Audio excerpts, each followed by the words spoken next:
Assalamualaikum warahmatullahi wabarakatuh. Nama saya Helmi Misam, NPM 717411793. Video ini saya buat untuk memenuhi tugas akhir hukum jaminan tahun 2019A. Pengertian hukum jaminan. Istilah hukum jaminan meliputi jaminan kebendaan maupun perorangan. Jaminan adalah suatu benda atau barang yang dijadikan sebagai tanggungan dari suatu pinjaman atau uang.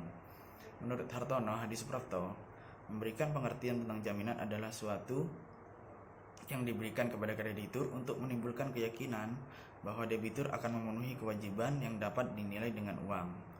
Hukum jaminan adalah ketentuan hukum yang mengatur hubungan hukum antara pemberi jaminan atau debitur dengan penerima jaminan atau kreditur. Menurut Satrio, hukum jaminan adalah peraturan hukum yang mengatur tentang jaminan-jaminan piutang seseorang terhadap seorang debitur. Intinya, hukum jaminan adalah hukum yang mengatur tentang jaminan piutang seseorang. Adapun asas hukum jaminan antara lain asas teritorial, asas aksesorir, dan asas prevensi. Penggolongan jaminan yaitu jaminan umum, jaminan khusus, jaminan pokok, jaminan utama, dan jaminan tambahan. Hak retensi adalah hak yang diberikan kepada juru kuasa untuk menahan barang kepunyaan si pemberi kuasa sampai yang terakhir ini memenuhi kewajiban-kewajiban terhadap dia. Dinamakan hak retensi. Suatu hak seperti yang diberikan kepada seseorang tukang yang mengerjakan sesuatu pada barang seseorang. Perjanjian jaminan mempunyai sifat aksesorir, yaitu perjanjian tambahan yang tergantung pada perjanjian pokoknya. Perjanjian pokok adalah perjanjian pinjam-meminjam atau utang piutang yang diikuti dengan perjanjian tambahan sebagai jaminan. Perjanjian tambahan tersebut dimaksudkan agar keamanan kreditur telah terjamin dan bentuknya dapat berupa jaminan dan kebendaan maupun jaminan perorangan.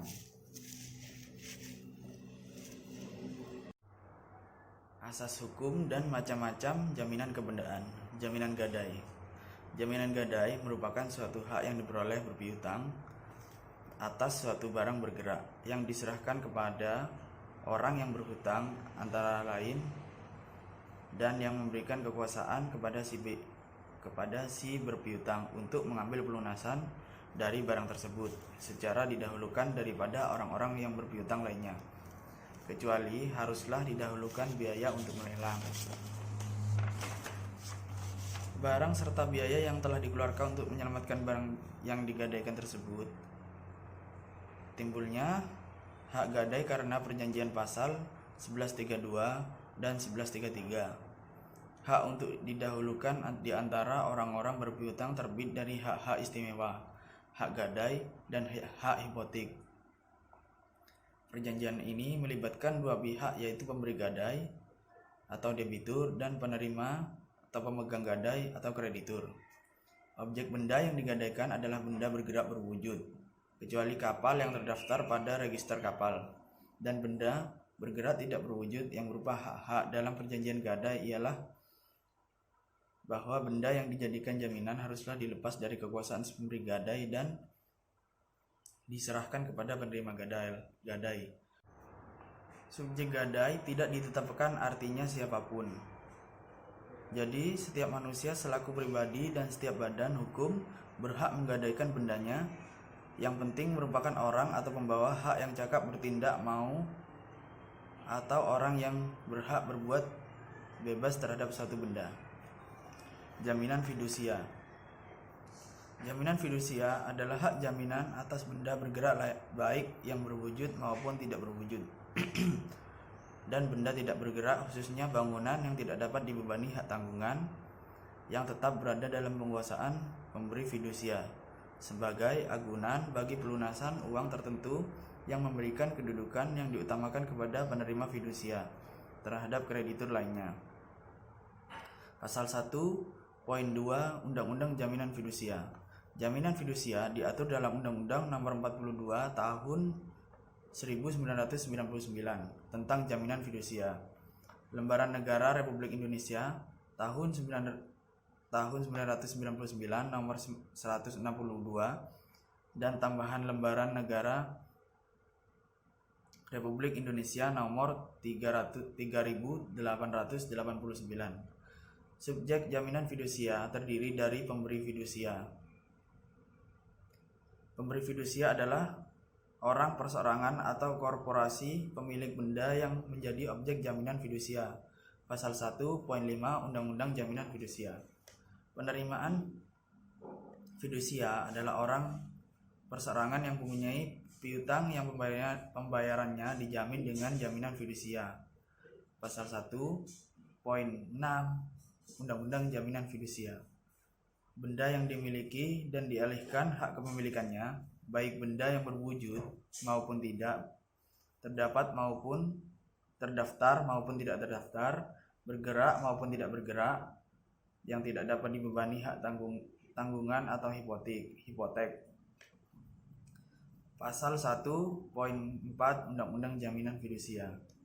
Berakhirnya hak jaminan fidusia menurut pasal 25 Undang-Undang Jaminan Fidusia, hapusnya hutang yang dijamin dengan fidusia, pelepasan hak atas jaminan fidusia oleh penerima fidusia, musnahnya benda yang menjadi objek jaminan fidusia. Menurut pasal 26 Undang-Undang Jaminan Fidusia, dengan hapusnya hak jaminan fidusia, maka kantor pendaftaran fidusia akan mencoret pencatatan jaminan fidusia dari buku daftar fidusia. Hipotek adalah suatu hak kebendaan atas benda-benda tak bergerak untuk mengambil penggantian daripadanya bagi pelunasan suatu perikatan. Asas-asas hipotek: publisitas, harus didaftarkan dalam register umum agar masyarakat khususnya pihak ketiga dapat mengetahui. Asas spesialitas, benda-benda yang dijaminkan ditujukan secara khusus. Janji-janji hipotek. Dalam perjanjian pembenaan hipotek akan melindungi kreditur agar tidak dirugikan. Harus secara tegas dicantumkan dalam akta pembenaan hipotek. Peralihan hipotek, pasal 11 pasal 1172 Kitab Undang-Undang Hukum Perdata. Peralihannya hanya dapat dilakukan dengan akta notaris. Peralihan piutang yang dijaminkan dengan hipotek tersebut harus diberitahukan kepada pegawai pendaftaran dan balik nama kapal untuk dilakukan pencatatan. Lembaga Hukum Jaminan Hutang. Undang-Undang Hak Tanggungan adalah undang-undang jenis jaminan utang atas tanah beserta benda-benda yang berkaitan dengan tanah. Diatur dalam Undang-Undang Nomor 4 Tahun 1996, diundang-undangkan pada tanggal 19 April 1996. Undang-undang ini mengganti hipotek sepanjang menyangkut tanah. Jaminan bersifat umum, yaitu jaminan yang diberikan bagi kepentingan semua kreditor dan menyangkut semua harga debitor, sebagaimana yang diatur dalam pasal 1131 Kitab Undang-Undang Hukum Perdata. Jaminan yang bersifat khusus merupakan jaminan dalam bentuk penunjuk atau penyerahan barang tertentu secara khusus sebagai jaminan atas pelunasan kewajiban kepada kreditor tertentu yang hanya berlaku untuk kreditor tertentu tersebut, baik secara kebendaan maupun perorangan. Asas-asas hak tanggungan tersebar di berbagai pasal Undang-Undang Hak Tanggungan. Ada beberapa dari hak tanggungan yang perlu dipahami betul, yang membedakan hak tanggungan ini dari jenis dan bentuk jaminan-jaminan utang yang lain, bahkan yang membedakan dari hipotek yang digantikannya. Mungkin sekian dari saya. Assalamualaikum warahmatullahi wabarakatuh.